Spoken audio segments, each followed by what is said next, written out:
Good evening and thank you for joining us on NCA and 12 News at 7. I am Yemi Dani. Vice President Yemi Osinbajo has appealed to Nigerian youth to educate themselves to the virtues of hardworking, diligence, and credibility. He made this appeal in Ibadan, the Oyo State capital. Ayomiko Ajibola reports.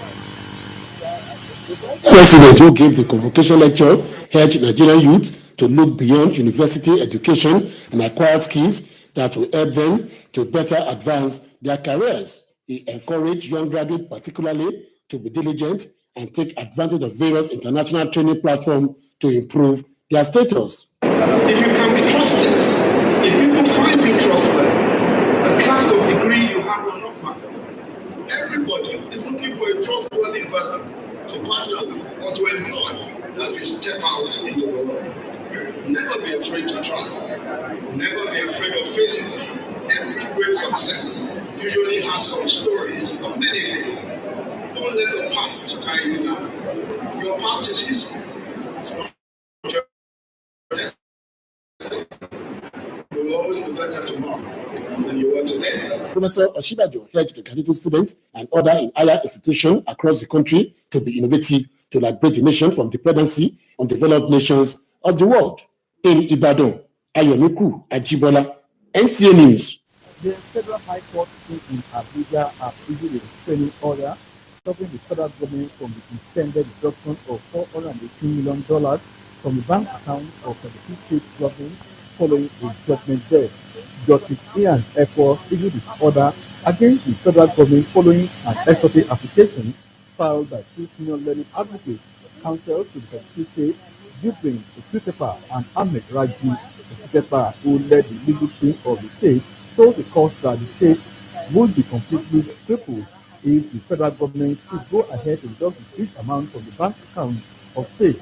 He told the court that the federal government insisted the planned deduction of $418 million from the state account monthly to service a debt for contracts and legally executed for the state. Osutepa, however, informed the court that the 36 state attorney generals have scrutinized the purported contract and judgment and found out that the states were not party to court action that resulted in the judgment there. He further submitted that the purported contract claimed to have been executed for 32 states and not known to any of the 32 state governments. After listening to the argument, Justice Ekwo ordered the federal government to stop the intended deduction until all issues relating to the matter are determined. Further hearings is fixed for November 30th. Ahead of Anambra governorship election this Saturday, the Inspector General of Police, Usman Alkali Baba, has ordered the restriction of vehicular movement in and out of Anambra State from 11:59 p.m. on Friday, 6th November to 11:59 p.m. on Saturday, 6th November 2021. A statement by Force indicates that the restriction becomes necessary following points out from the election security threat assessment conducted by the Force.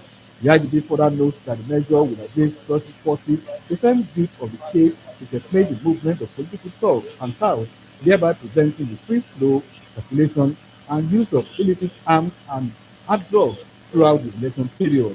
Meanwhile, the IGP called on citizens in the state to go out en masse and exercise their franchise without any fear or apprehension as the force and other security agencies are on ground to ensure a safe and conducive environment for the election. Vice President Yemi Osinbajo is greatly saddened by the events that occurred in Lagos on Monday, 1st of November 2021, where a high-rise building under construction on Gerrard Road, Ikoyi, collapsed. The Vice President condoled with the families and relatives of all those who have died, were injured or affected in the collapse.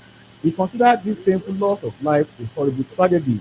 Also, the attention of the Vice President has been drawn to an obvious sponsored lawsuit regarding the recently collapsed building, published by Sahara reporters on November 4, 2021, claiming that the VP owns the land upon which the collapsed building in the Ikoyi School, that the said land was sold to him by Steve Michael Adeojo, chairman of Lizard Motors, and that the Vice President at some point intervened with some regulatory authorities in Lagos State to unseal the said property.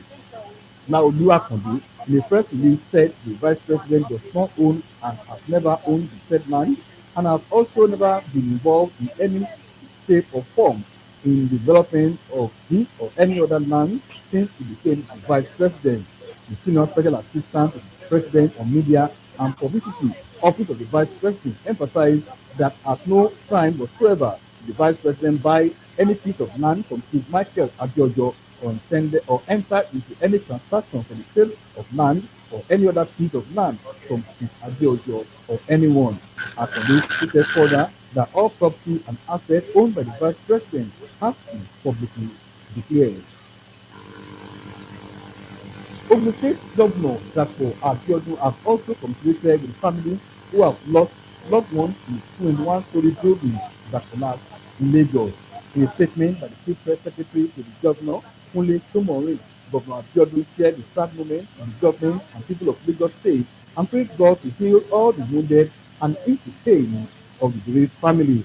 The Governor, the statement as released by the panel of inquiry set up by the Lagos State counterpart, Governor Babajide Sanwo-Olu, will be providing insightful insights into the immediate and remote causes of the building collapse.